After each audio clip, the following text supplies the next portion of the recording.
Buenos días. Buenos días. Disculpe, la sesión que vamos a tener en la escuela, ¿sí se va a hacer, sí se va a realizar en esta semana o no sabe? Tentativamente el miércoles, nada más que mañana les confirmo. Ah, ok. Pero sí es Tengo esta que semana, hablar ¿verdad? con la coordinadora, sí. Ah, ok. Es que Sí. como tal vez vaya a salir de viaje y me estoy esperando a la clase que va a haber, por eso Ajá. le comentaba. Ah, ok. Ay, ¿qué tema es hoy? Ahorita estamos en inflamación todavía, ¿verdad? Sí, Mm, ¿Cuál sigue?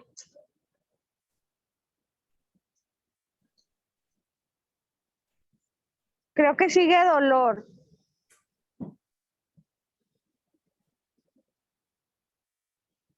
Pues miren, lo más probable es que sí se haga la clase el miércoles. Lo único que podría así cancelarse es que me saliera cirugía fuera de la ciudad, pues tendría que cancelarla. Pero tentativamente, si es el miércoles, nada más mañana hablo con la coordinadora para ver si nos va a facilitar un aula o si nos puede facilitar el área de terapia física. Entonces les aviso entre hoy y mañana. Ok, doctora, gracias. Ahora, en caso de que tuvieras una urgencia de salir de la ciudad, pues podrías, pues no sé, se podría hacer una sesión en Zoom y que pues que estuvieras presente, aunque sea por vía virtual, en un caso especial, pues. Ah, ok. No, yo tengo una duda, doctora, también. Ajá. Porque no soy de Torreón, o sea, yo soy de Chihuahua. Para saber, o sea, por lo que dice del caso especial, o sea, de que se puedan dar una videollamada en Zoom como pues hacemos en las clases. Sí, en un caso especial, se puede una en Zoom, pues, y estar ustedes virtualmente, sin problema. De hecho, no van a hacer muchas clases presenciales, va a ser nada más lo que veamos de exploración, de maniobras especiales y probablemente después para ver el área de terapia física y todo lo que vamos a ver en las clases de terapia, del ultrasonido, las corrientes, el láser, todo eso. Pero casi todas van a ser virtuales. Entonces, si hay algún caso especial, se pueden conectar por vía Zoom sin problema. Nada más me avisan quiénes y quiénes. Ok, está bien. Ahora sí, continuamos. Bueno, vamos a hablar sobre el factor Higman, que es también conocido como el factor 12 de la coagulación. Es una enzima que se encuentra en la sangre y se activa por el contacto con superficies cargadas negativamente en la cubierta endotelial que quedan expuestas a lesionarse los vasos. Este factor tiene un papel que es doble. El primero es que activa el sistema de coagulación para detener la hemorragia local y el segundo es que provoca vasoconstricción y aumento de la permeabilidad vascular mediante la activación de otras proteínas de plasma.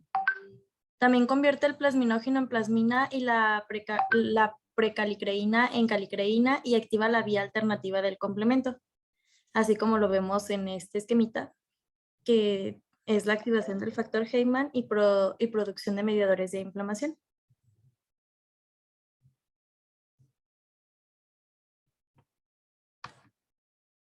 Bueno, la plasmina aumenta la permeabilidad vascular tanto en la piel como en los pulmones al inducir la rotura de la fibrina y rompiendo componentes del sistema del complemento. La plasmina también activa el factor Heyman, el cual inicia la cascada que genera bradicinina.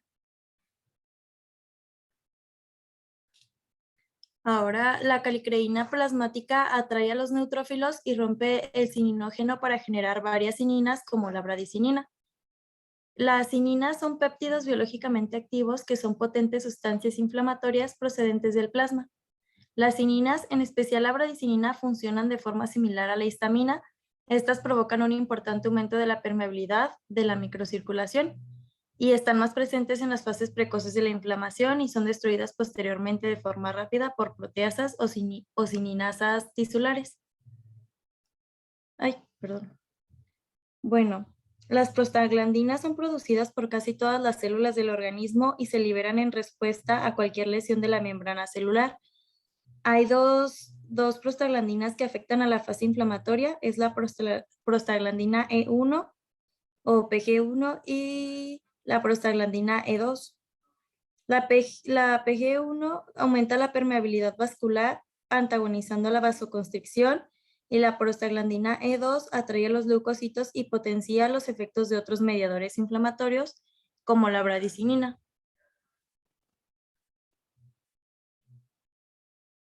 Y bueno, en las fases precoces de la respuesta de curación, las prostaglandinas pueden regular los procesos de reparación y también son responsables de las fases más tardías de la inflamación. Los AINE actúan de forma específica inhibiendo la síntesis de prostaglandinas, mientras que los corticoides inhiben la inflamación por este y por otros mecanismos.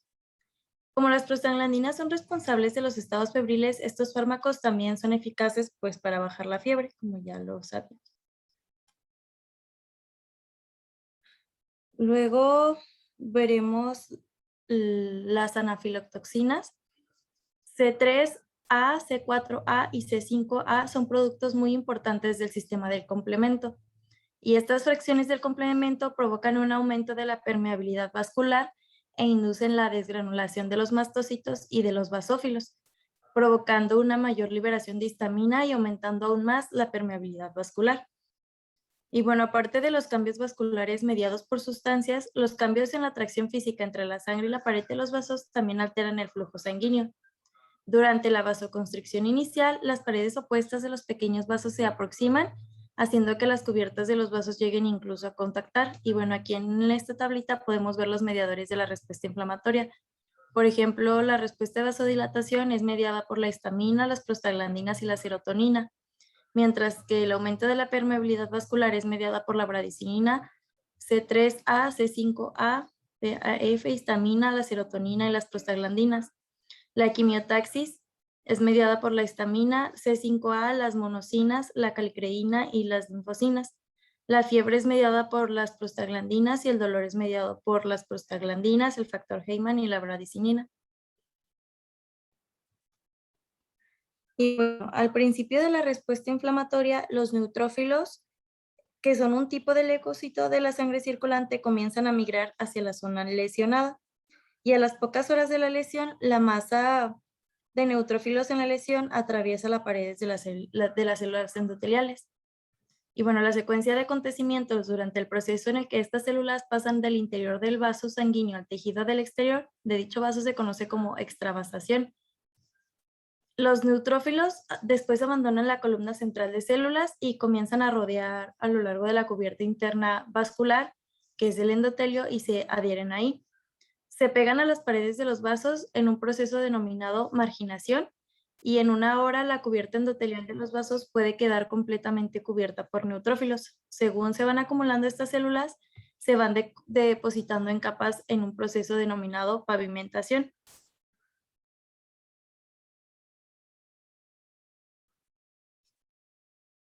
Después de la marginación, los neutrófilos comienzan a pasar a través de las paredes de los vasos en un proceso que se conoce como diapédesis. Y bueno, aquí vemos una ilustración de los acontecimientos de los leucocitos en la inflamación, en las diferentes fases que son marginación, adhesión, diapédesis y migración en respuesta a una sustancia quimiotáctica procedente de la fuente de lesión. Después veremos lo que es el edema. Este es una acumulación de líquido en el espacio extravascular y en los tejidos intersticiales. El edema es el resultado del aumento de la presión hidrostática capilar, del aumento de la presión osmótica del líquido intersticial, del aumento de la permeabilidad de las vénulas y de un sistema linfático saturado que es incapaz de acomodarse a este aumento sustancial de líquido y proteínas plasmáticas. Tenemos 4 mecanismos responsables del aumento de la permeabilidad vascular que se observa en la inflamación. El primero es la contracción de la célula endotelial, que provocará un agrandamiento de las uniones celulares o gaps, y este mecanismo afecta a las vénulas. Está controlado por mediadores químicos y dura relativamente poco, entre 15 y 30 minutos. El segundo es el resultado de una lesión endotelial y consiste en una respuesta inmediata y mantenida que afecta en teoría a todos los niveles de la microcirculación. Se observa con frecuencia en quemaduras graves y se asocia con adhesión plaquetaria y trombosis o formación de coágulos. El tercero es que los leucocitos se unen en la zona de lesión y liberan diversas sustancias químicas y enzimas que lesionan el endotelio y aumentan la permeabilidad. El cuarto es la salida de líquido al regenerarse los capilares que pierden el endotelio diferenciado y por tanto no tienen uniones estrechas. Y aquí vemos la ilustración de los 4 mecanismos de aumento de la permeabilidad vascular en la inflamación. Y la figura B son cambios vasculares asociados a la inflamación aguda. Después vemos la respuesta hemostática a la lesión, que controla la pérdida de sangre cuando se lesionan o se rompen los vasos inmediatamente después de la lesión. Y las plaquetas llegan a la zona y se unen al colágeno expuesto, liberando así fibrina para estimular la coagulación. Las plaquetas son las que liberan también una proteína reguladora conocida como factor de crecimiento derivado de plaquetas, que es quimiotáctico y mitogénico para los fibroblastos y puede ser también quimiotáctico para los macrófagos, monocitos y neutrófilos. Por tanto, las plaquetas intervienen no solo en la hemostasia, sino que también contribuyen al control del depósito de fibrina y proliferación de fibroblastos y la angiogénesis.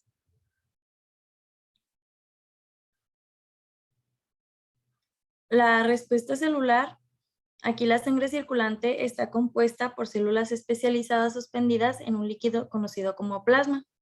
Estas células son los hematíes o glóbulos rojos y los leucocitos, que son los glóbulos blancos y las plaquetas. Los glóbulos rojos tienen una relevancia menor en el proceso inflamatorio, aunque pueden migrar a los espacios tisulares y la reacción inflamatoria es intensa. La función principal de los glóbulos rojos es el transporte de oxígeno y se desarrolla en el interior de los vasos. La acumulación de sangre en un tejido o en un órgano se conoce como hematoma y la salida de sangre a una articulación se denomina hemartrosis.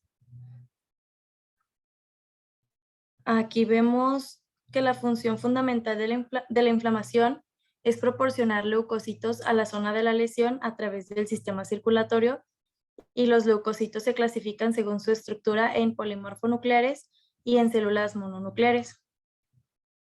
Los polimorfonucleares presentan con varios lóbulos y contienen gránulos citoplasmáticos, además de que se subclasifican en neutrófilos, basófilos y eosinófilos en función de las preferencias por diferentes tinciones histológicas. Y los monocitos son más grandes que los polimorfonucleares y tienen un único núcleo. Además, en el proceso inflamatorio, los leucocitos tienen la función de limpiar la zona de la lesión de restos y microorganismos para preparar la zona para la reparación del tejido.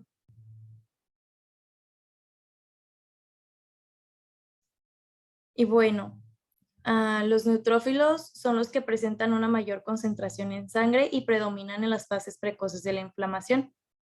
Los agentes quimiotácticos liberados por otras células, como los mastocitos y las plaquetas, atraen a los leucocitos en el momento de la lesión. Los neutrófilos limpian la zona de lesión de bacterias y restos mediante fagocitosis, como ya lo habíamos mencionado en la diapositiva anterior. Y cuando se lisan, los lisosomas de los neutrófilos liberan enzimas proteolíticas, que son las proteasas, y enzimas colagenolíticas, que son las colagenasas, que comienzan el proceso de desbridamiento. Los neutrófilos permanecen en la zona de lesión solamente durante 24 horas y al transcurrir dicho tiempo se desintegran. Y los basófilos liberan histamina después de la lesión y contribuyen al aumento de la permeabilidad vascular inicial. Estos se pueden implicar en la fagocitosis en cierto grado durante las 24 o 48 horas siguientes a una lesión aguda y predominan los monocitos. Los monocitos constituyen entre el 4 y el 8% del total de recuento de glóbulos blancos. Muy bien. Bueno, antes de continuar, regrésale al anterior. Muy bien. no, la que sigue. Esa. Bueno, en todo lo que has mencionado, pues luego parece como un poquito complejo englobar todo. Pero si nosotros, ¿cómo les diré? Vemos cuál es la función de cada extirpe de leucocitos en específico, vamos a poder comprender un poquito más fácil. Aquí, pues como menciona su compañera, que los neutrófilos pues son los que tienen más concentración en sangre, pues los neutrófilos básicamente pues son los segmentados, y todos sabemos que en la biometría hemática los segmentados van a estar pues predominando, ¿sí?, en un porcentaje ideal entre el 60 y el 70%, ¿sí? Recordemos que los neutrófilos normalmente se van a activar en respuesta a una bacteria. En un virus, pues se activan más que nada los linfocitos, y todo tiene su porqué, ¿sí?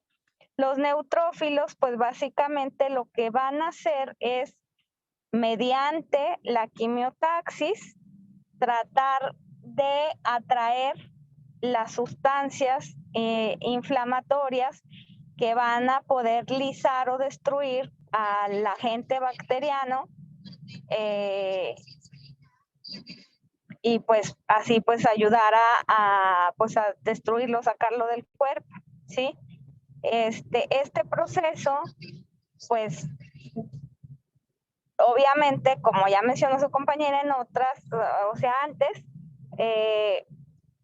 pues va a ser mediado mediante la quimiotaxis, la diapédesis, que pues básicamente va a promover la salida de las células al espacio intersticial, y obviamente con la salida de estas células pues va a haber salida de líquido. Es por esto que la respuesta inflamatoria pues va a ser el edema, ¿sí? ¿Por qué va a haber aumento de temperatura? Bueno, va a haber aumento de temperatura por el edema, y va a haber aumento de temperatura también, pues obviamente porque hay una mayor perfusión por el tipo de mediadores inflamatorios que se encuentran en el área de lesión o en el área de infección, pudiera ser. Y pues es por eso pues los síntomas, y acuérdense también, como mencionó su compañera, que lo que son las prostaglandinas pues son mediadoras de la inflamación, pero también son mencionadas mediadoras, perdón, del dolor. Entonces, si nosotros pues vemos todo como un proceso conjunto, pues podemos saber por qué los signos cardenales de la inflamación: tumor, rubor, calor, pérdida de la función. Entonces, pues, ¿por qué van a ser? Pues por lo mismo. Dolor, pues también por los mediadores inflamatorios, ¿verdad?, que producen dolor.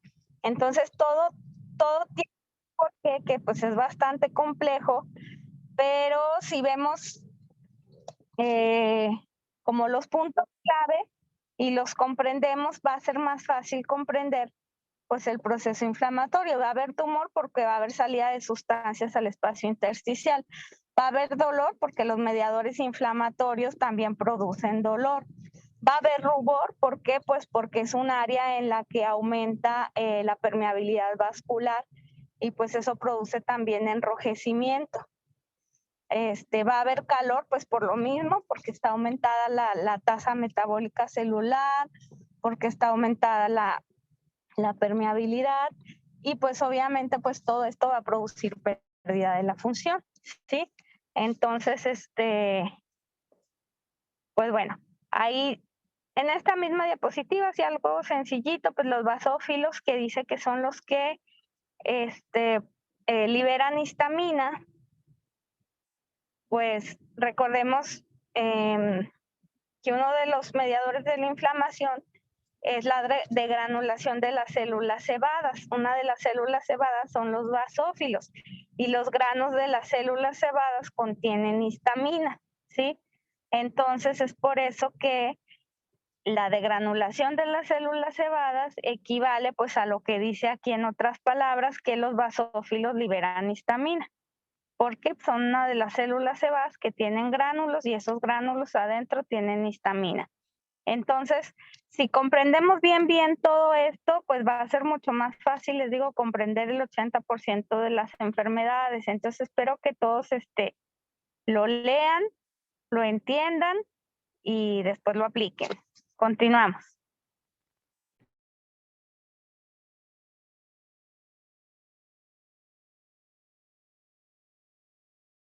Bueno, seguimos con la respuesta inmunitaria. Los componentes generados en las primeras fases de la cascada, pues también van a presentar funciones importantes.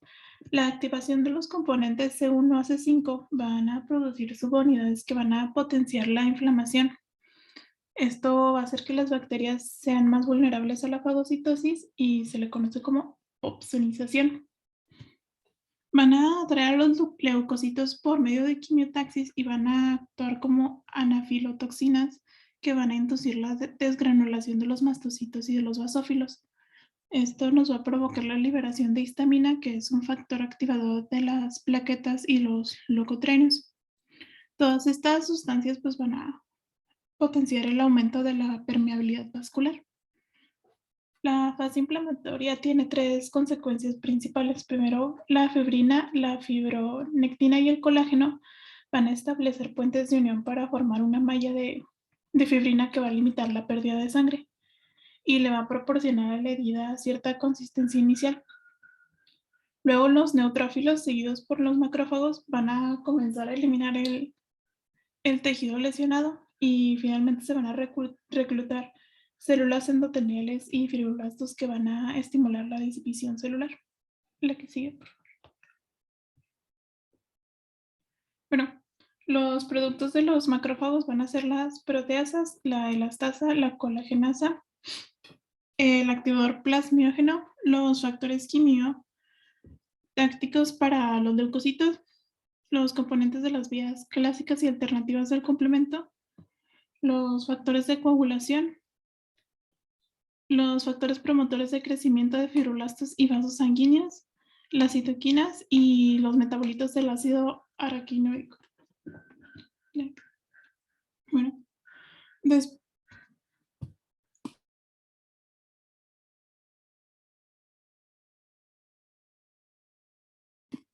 tenemos la fase de proliferación que va a ser de los días 3 al 20, que es la segunda fase de la reparación del tejido.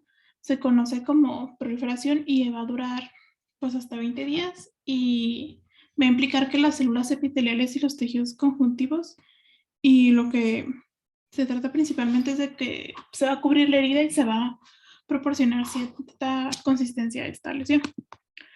Las células epiteliales forman una cubierta de membranas mucosas y serosas y de la epidermis de la piel.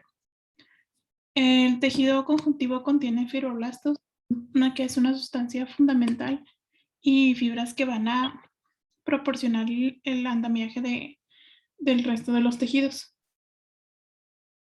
La estructura, la consistencia y la elasticidad del tejido van a variar, depende del tipo de tejido que incluya, y se van a producir simultáneamente 4 procesos durante la fase de proliferación para que se cierre esta zona lesionada, que son la epitelización, la producción de colágeno, la contracción de la herida y la neovascularización.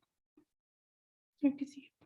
Bueno, en la epitelización, pues es el restablecimiento de la epidermis que se va a iniciar precozmente en la proliferación cuando la herida es superficial. Normalmente en las primeras horas después de que se produzca la lesión, y cuando esta herida es más profunda, pues se tarda más en iniciar esta fase.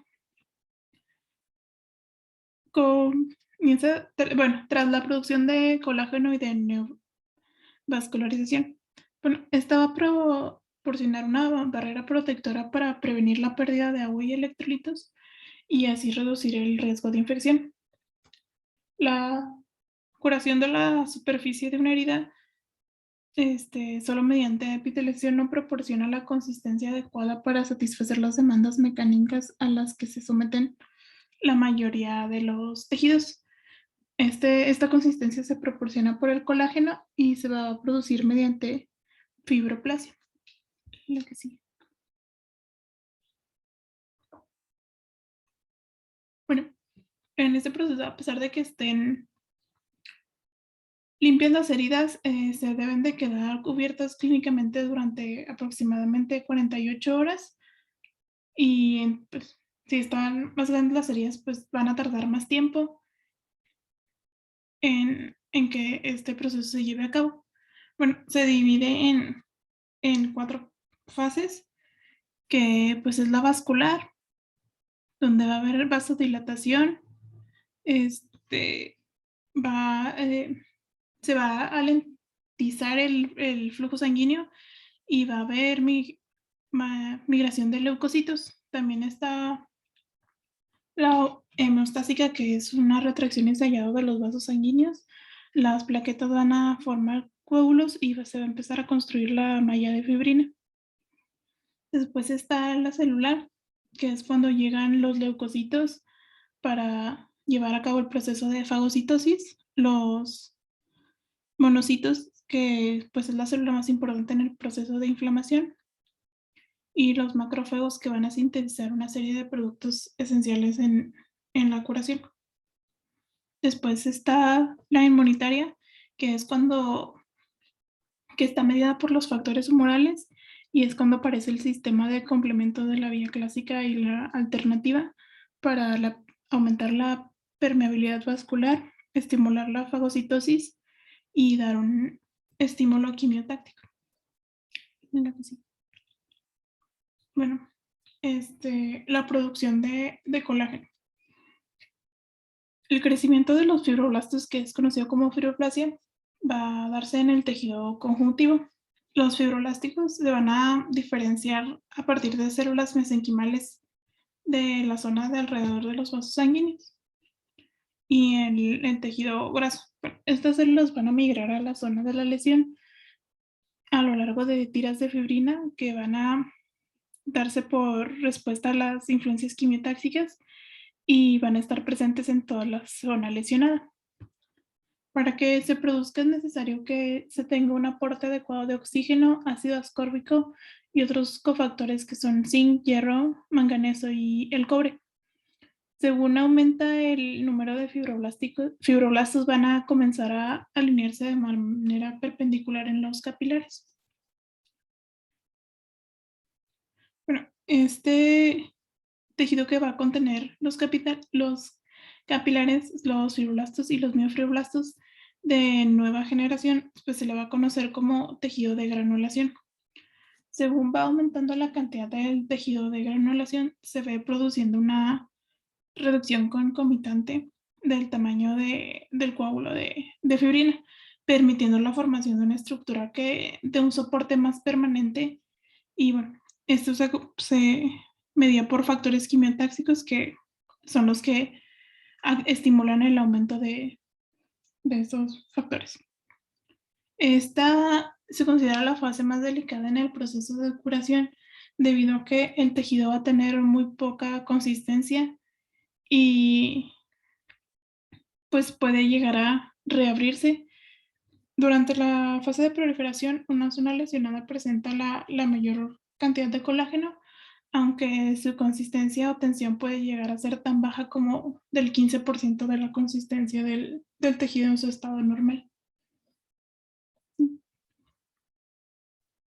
Bueno, y aquí hay un diagrama de cómo se lleva a cabo este proceso.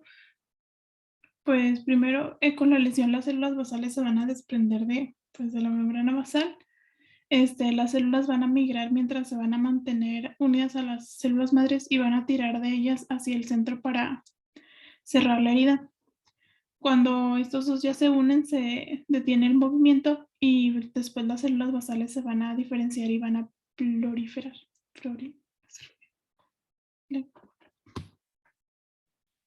Inicialmente los fibroblastos van a producir un colágeno delgado de estructura débil con organización no consistente, que se conoce como colágeno tipo 2. Hacia el 7º día de la lesión se va a producir un aumento significativo del colágeno, que va a hacer que la consistencia de este aumente de manera constante. En el Día 12, el colágeno tipo 3 va a ser sustituido por colágeno tipo 1, que es una forma más resistente del colágeno.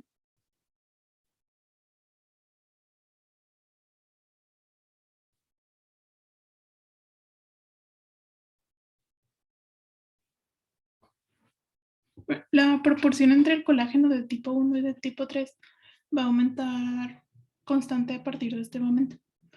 La producción máxima es el día 21 de la curación, pero la consistencia de la herida en este momento es del 20% a comparación con normal. Aproximadamente a las 6 semanas de la lesión es cuando ya está bien cicatrizada y va a tener una consistencia del 80% de la definitiva.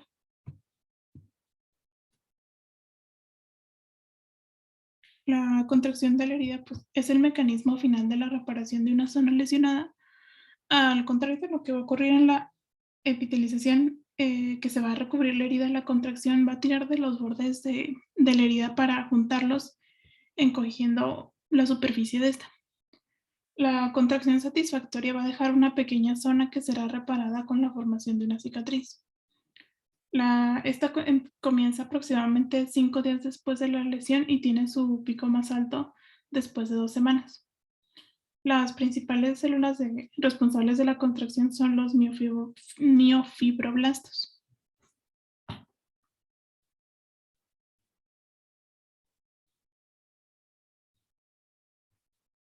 Bueno, si se lleva a cabo de manera incontrolada, puede formar contracturas, que son situaciones en las que hay una gran resistencia en el estiramiento pasivo y pueden ser el resultado de una fibrosis en los tejidos que rodean una articulación. Las contracturas también se pueden producir por adherencias, acortamiento muscular o lesiones tisulares. Sí. Cuando la lesión inicial provoca una mínima herida en el tejido y una mínima contaminación bacteriana, la herida se puede cerrar con suturas y por lo tanto se puede curar sin la contracción de la misma. Esto se le conoce como curación por primera intención o unión primaria. Bueno, ahí está lo que les había preguntado ahorita. Muy bien. Pónganle atención. Cuando la lesión inicial provoca una pérdida significativa del tejido o hay contaminación bacteriana, la herida tiene que experimentar un proceso de